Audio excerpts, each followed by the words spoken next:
Hoy vamos a analizar algo que durante décadas pareció impensable, la ruptura de Estados Unidos con la OTAN. Vamos a desgranar cómo una alianza de 75 años forjada para definir el orden mundial llegó a un punto de quiebre absoluto que culminó en una sola frase, una frase demoledora. Un tigre de papel. Con estas palabras se ponía punto y final.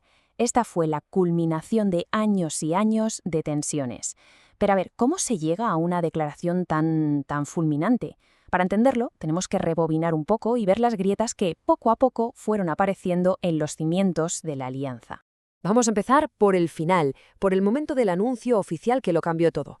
El instante preciso en que todas esas tensiones acumuladas durante años finalmente estallaron. Y así fue. Con una confirmación oficial, se cerraban décadas de historia. Un conflicto muy concreto en Oriente Medio fue la gota que colmó el vaso, pero como vamos a ver, era un vaso que llevaba mucho tiempo llenándose. Porque esta ruptura no surgió de la nada, ni mucho menos. Fue la consecuencia de una forma muy diferente de ver las cosas. Para la Casa Blanca, la OTAN había dejado de ser un pacto de valores para convertirse, según sus propias palabras, en un negocio fallido. Vamos a ver de dónde viene esta idea. Esta es la clave de todo. La OTAN ya no se veía como una alianza de naciones con valores comunes, sino como un acuerdo de negocios fallido. La percepción era que se trataba de una transacción totalmente desequilibrada, donde Estados Unidos sentía que ponía mucho más de lo que recibía a cambio de sus socios europeos. Y esta idea se fue calentando poco a poco. Empezó en 2016, calificando a la OTAN de obsoleta. En 2020, en privado, el diagnóstico era que estaba muerta. Pero el verdadero punto de inflexión llegó en 2024, con esa amenaza directa a los miembros morosos, y culminó en 2025 con una exigencia económica brutal, que los aliados duplicaran su gasto en defensa.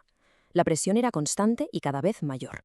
Y claro, toda esta tensión, esta idea de que hay que pagar por la defensa, apuntaba directamente al corazón de la alianza, a su cláusula más sagrada, el artículo 5, el alma de la OTAN, esa promesa tan sencilla pero tan potente de que un ataque contra uno es un ataque contra todos, el pilar que garantizó la seguridad en Europa durante décadas. Y con esta frase, ese pilar se rompió simbólicamente. Vincular la defensa mutua, la esencia misma de la alianza, a una cuestión de dinero, para muchos, eso fue el verdadero principio del fin. Fue convertir un pacto de seguridad en un simple contrato comercial. Pues bien, estas diferencias de fondo no se quedaron en simples discursos. Muy pronto se tradujeron en conflictos diplomáticos directos, públicos y bastante sonados con algunos de los socios más importantes de la OTAN. El deterioro de las relaciones se vio en todas partes.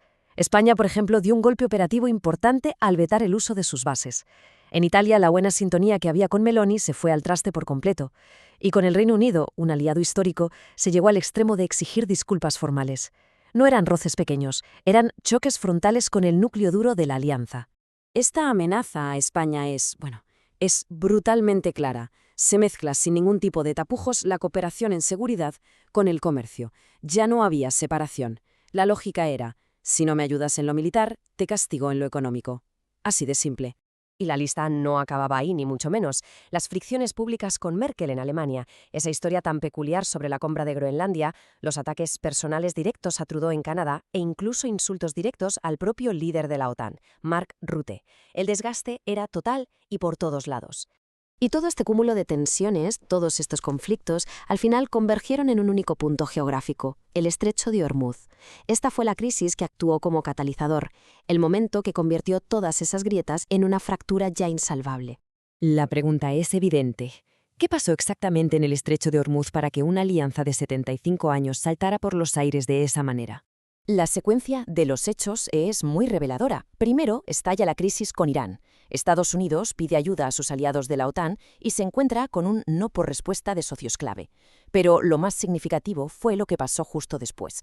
Francia y el Reino Unido no se quedaron quietos. Montaron su propia coalición naval al margen de Washington.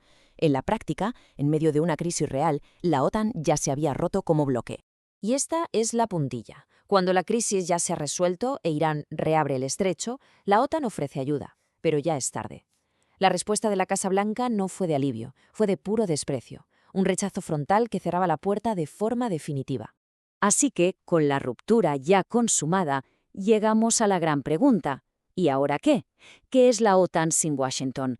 ¿Qué significa para esta alianza perder no solo a un miembro, sino a su fundador y a su pilar militar indiscutible?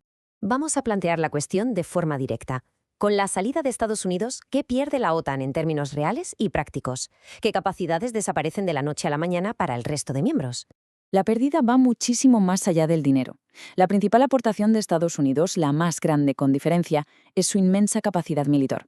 Pero es que además se pierden elementos que son sencillamente insustituibles: la disuasión nuclear, el liderazgo estratégico y una capacidad logística global.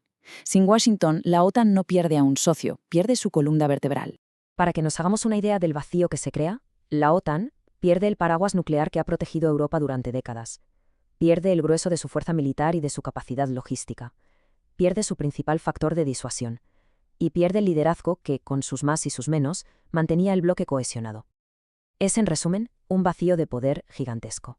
Y la consecuencia de todo esto es inevitable, y además tiene un punto de ironía. Los aliados europeos se ven forzados a hacer justo aquello que Washington siempre vio como una traición: crear su propia fuerza de defensa autónoma. La marcha de Estados Unidos acaba acelerando precisamente el proyecto que siempre intentaron frenar. Y terminamos con esta pregunta, que se queda flotando en el aire.